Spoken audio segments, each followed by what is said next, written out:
El capital internacional se está moviendo a una velocidad récord este año. Estamos en pleno 2026.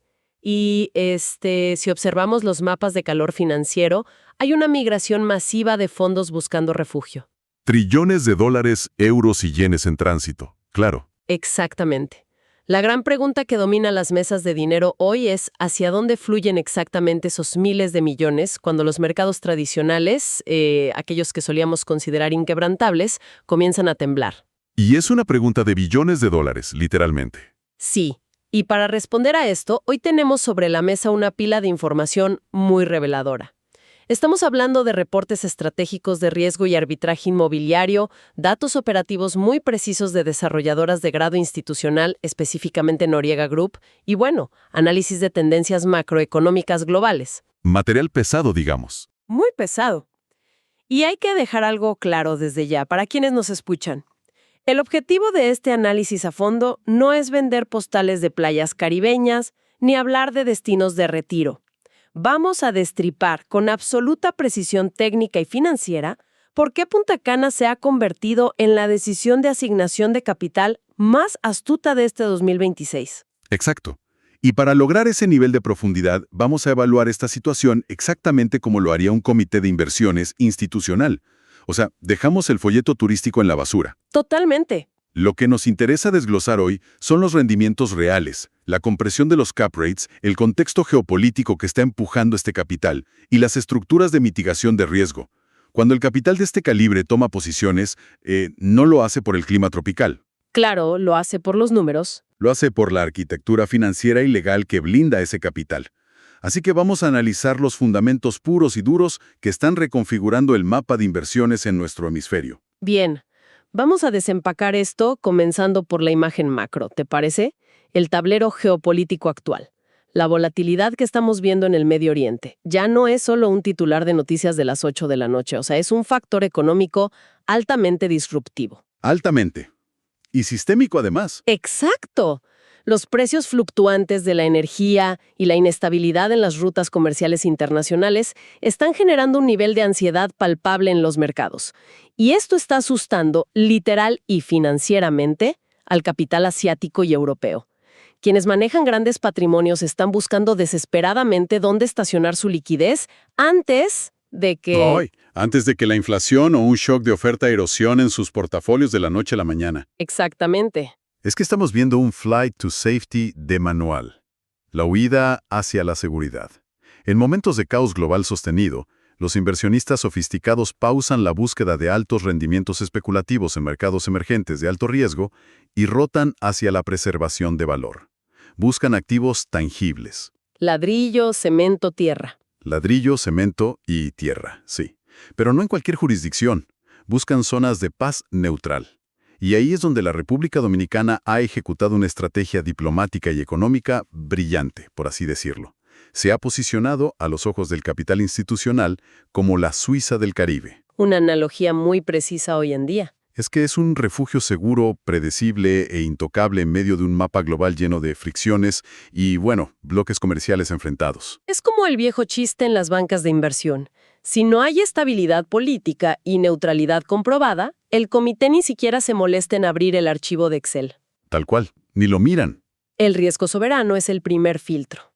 Pero aquí es donde la dinámica se pone realmente interesante para el analista financiero. Al mirar hacia esta región específica de Latinoamérica y el Caribe, tradicionalmente ha habido un gigante indiscutible que absorbía todo este flujo.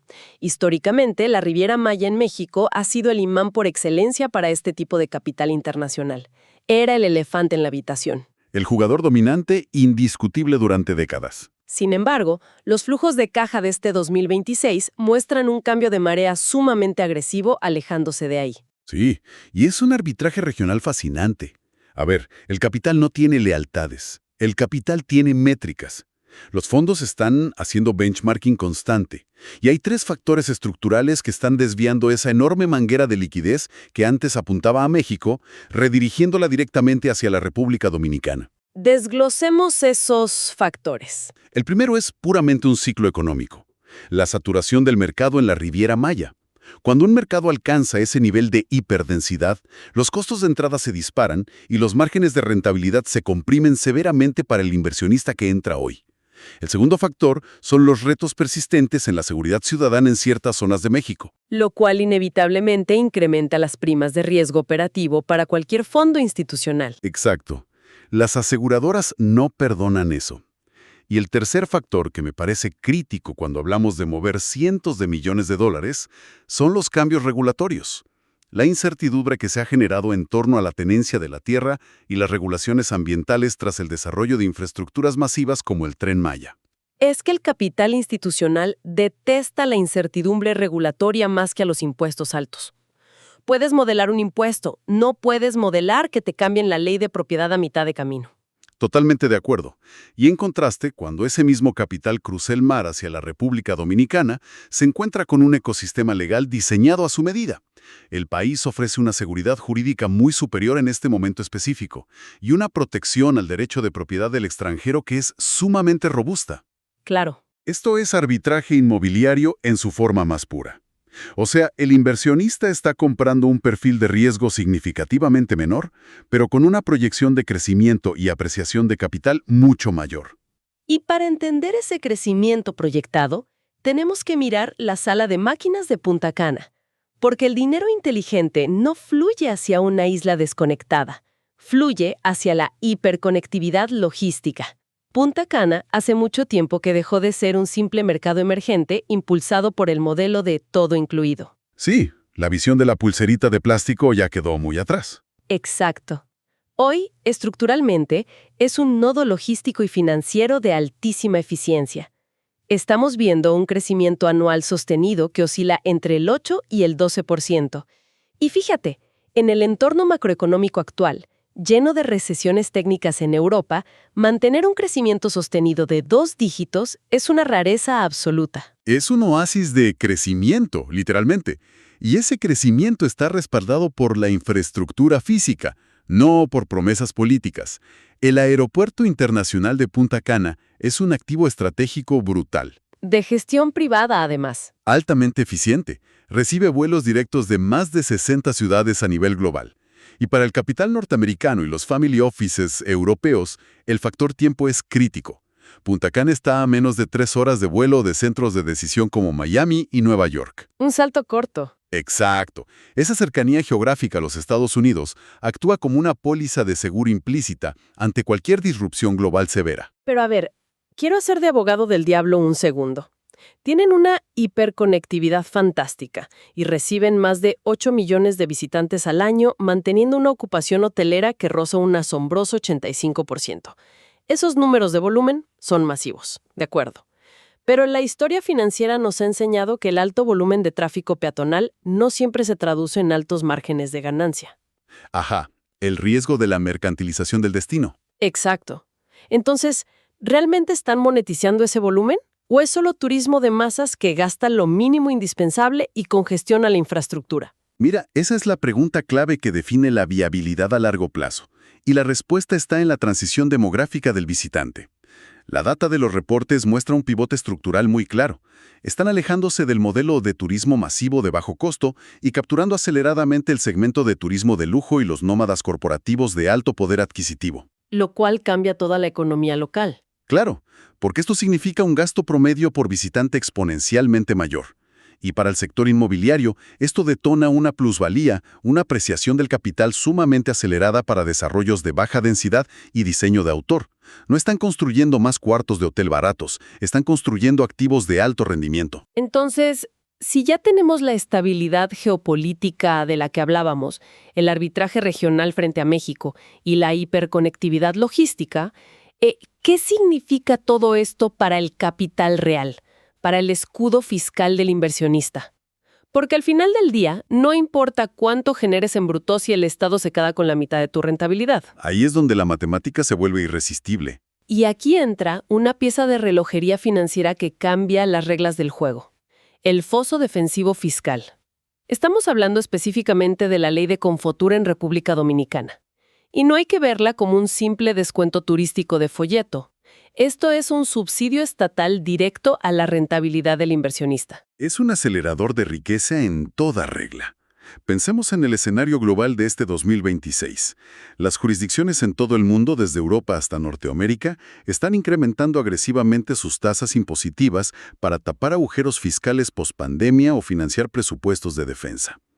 La República Dominicana va en la dirección diametralmente opuesta para captar ese capital asustado. Alfombra roja fiscal. Literal. Confuturo ofrece una extensión total del impuesto al patrimonio inmobiliario, el famoso IPI, y también de los impuestos de transferencia por un periodo de 15 años. ¿15 años? Es una locura de plazo financiero. Es que financieramente hablando, no tener ese arrastre fiscal, ese lastre anual durante una década y media, altera por completo el modelo de proyección de cualquier proyecto. Es enorme.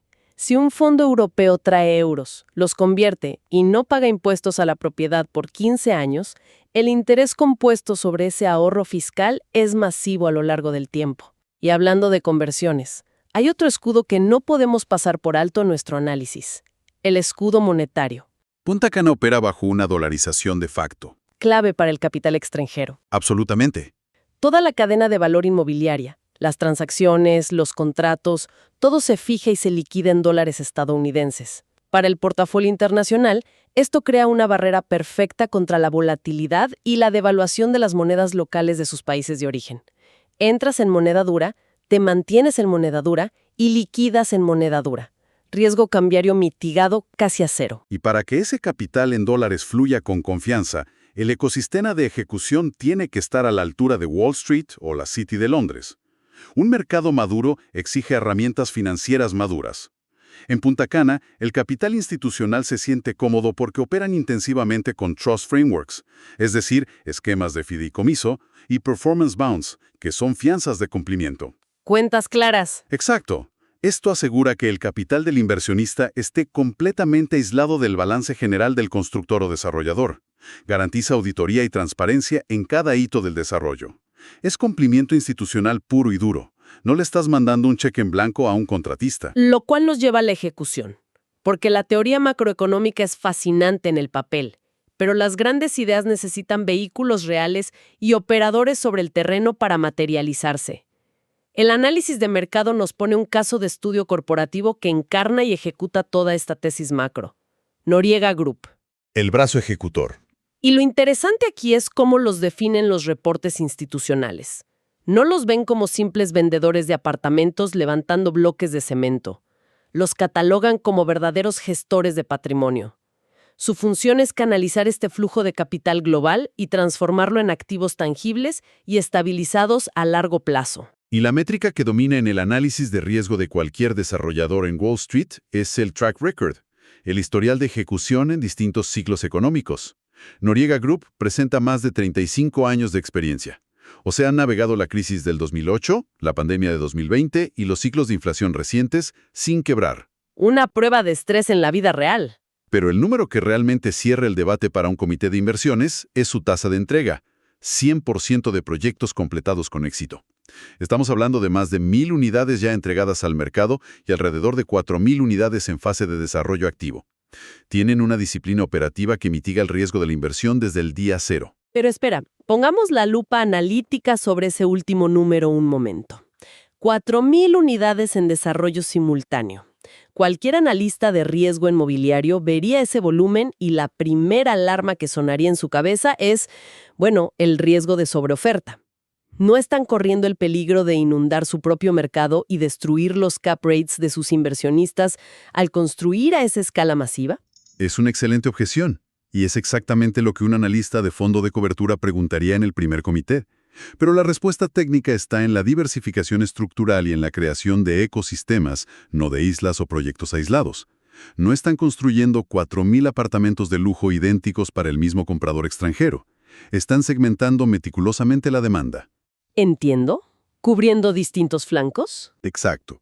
Por ejemplo, tienen el centro profesional, con 49 unidades de oficinas ubicadas estratégicamente en Punta Cana Village, para captar a la nueva ola de empresas y nómadas corporativos que llegan por el nodo logístico. O sea, absorben la demanda comercial corporativa primero. Diversifican el tipo de activo para no saturar el residencial. y luego cubren el espectro residencial con estrategias muy específicas de arbitraje. Por el lado del alto rendimiento, tienen complejos de lujo como Lagoon Residences, con 174 unidades que incorporan una playa artificial masiva, o Arcos Golf and Residences, con 128 apartamentos apuntando directamente a la apreciación de capital con vistas a campos de golf. Son instrumentos de inversión a medida. Exacto, diseñados para el alquiler vacacional de lujo que mencionábamos antes, donde el margen de beneficio es amplísimo. Riesgos que responde directamente a tu preocupación sobre la sobreoferta. La profundidad de su cartera incluye desarrollos masivos e integrales, como Lomas de Punta Cana. Y aquí estamos hablando de más de 3.400 viviendas asequibles, distribuidas en más de 500.000 de metros cuadrados. Vivienda asequible en un polo de lujo. Sí, y esto es brillante a nivel macroeconómico porque estabiliza a la fuerza laboral local. Piénsalo, si vas a tener un destino de lujo de clase mundial, necesitas que los profesionales, gerentes y operadores turísticos tengan opciones de vida de alta calidad a largo plazo. Al construir la infraestructura para la clase media profesional, Noriega Group estabiliza el mercado entero, creando la base sólida que sostiene a la pirámide del lujo en la cima. Es la creación de una microeconomía completa, autosustentable. Y además, no podemos olvidar sus activos operativos y ya estabilizados en el mercado secundario como Casa, Botánica y Áreas Suites. Tienen el ecosistema completamente cerrado, o sea, abarcan toda la cadena. Ahora, hay un elemento más que los reportes subrayan como el diferenciador definitivo para el capital institucional en este 2026. El componente tecnológico y ambiental. Así es, la adopción de tecnología inmobiliaria, o PropTech, la eficiencia energética y los criterios de sostenibilidad ESG. Para un fondo institucional hoy, tener edificios sostenibles ya no es una campaña de relaciones públicas para verse bien en el reporte anual, es un requisito innegociable por mandato fiduciario. Totalmente innegociable. Si pones ESG compliant, los fondos europeos ni siquiera pueden mirarte legalmente. Y este caso de estudio demuestra que la adopción tecnológica y los criterios de sostenibilidad por parte de Noriega Group están integrados desde el diseño arquitectónico inicial, no como un parche verde de último minuto. Y tiene un impacto en el flujo de caja operativo, supongo. Exactamente. Agregan capas de valor tangible a la operación diaria. Por ejemplo, otorgan a los propietarios acceso exclusivo a clubes de playa privados. Desde el punto de vista del consumidor es una amenidad bonita, pero financieramente hablando, es una herramienta de retención que reduce drásticamente la vacancia, aumenta la tarifa diaria promedio en los alquileres de corto plazo y defiende a capa y espada el valor del activo en el mercado secundario. Entonces, para sintetizar toda esta inteligencia financiera que hemos desempacado y ponerla en perspectiva para la audiencia, estamos presenciando una tormenta perfecta de reasignación de capital global, la volatilidad implacable en el Medio Oriente y las complicaciones regulatorias y de saturación en México han provocado una migración histórica de fondos. Una rotación de activos sin precedentes en la región. Y Punta Cana se ha alzado técnica y matemáticamente como la bóveda de seguridad del Caribe en 2026. Esto no es por accidente. Es el resultado de un foso defensivo fiscal sumamente agresivo mediante la ley Confotur, un crecimiento económico de 2 dígitos sostenido y la ejecución de operadores locales de grado institucional como Noriega Group, que brindan el historial y la transparencia que Wall Street exige hoy. Y toda esta convergencia de factores estructurales nos deja con una reflexión analítica bastante audaz. A ver, si miramos la arquitectura financiera global de este 2026, estamos viendo que un activo inmobiliario tangible, ubicado en una nación caribeña con neutralidad política comprobada, transaccionado en dólares y blindado contra impuestos por 15 años, está ofreciendo una protección contra la inflación y unos rendimientos ajustados al riesgo superiores a los refugios tradicionales. Es una afirmación fuerte. Superiores al oro o a los bonos. Totalmente. Superiores al oro físico, que no genera flujo de caja, y ciertamente superiores a los bonos soberanos de muchas naciones del G7 que están ahogadas en deuda. Y esa es la pregunta provocadora. ¿Significa esto que estamos presenciando el nacimiento de una nueva clase de activo de reserva global en el sur global? Esa es una locura si lo piensas detenidamente. Si un condominio de lujo o un portafolio de bienes raíces en el Caribe está haciendo el trabajo de preservación de capital que tradicionalmente le correspondía a un bono del Tesoro estadounidense o a un lingote de oro depositado en Suiza. ¿Qué significa eso para el futuro de la deuda soberana y la definición misma de lo que consideramos un refugio seguro en este nuevo orden mundial? Es un cambio de paradigma total, en la forma en que el dinero inteligente evalúa el riesgo y el territorio. Sin duda. Y vamos a dejar a quienes nos escuchan con esa idea para que la mastiquen y la analicen por su cuenta. Agradecemos que se hayan sumergido con nosotros en las profundidades de estos datos macroeconómicos e inmobiliarios. La invitación es a seguir cuestionando los paradigmas financieros establecidos y a mantener un ojo clínico sobre hacia dónde fluye realmente el capital en el tablero mundial, más allá de los titulares. Hasta el próximo análisis a fondo.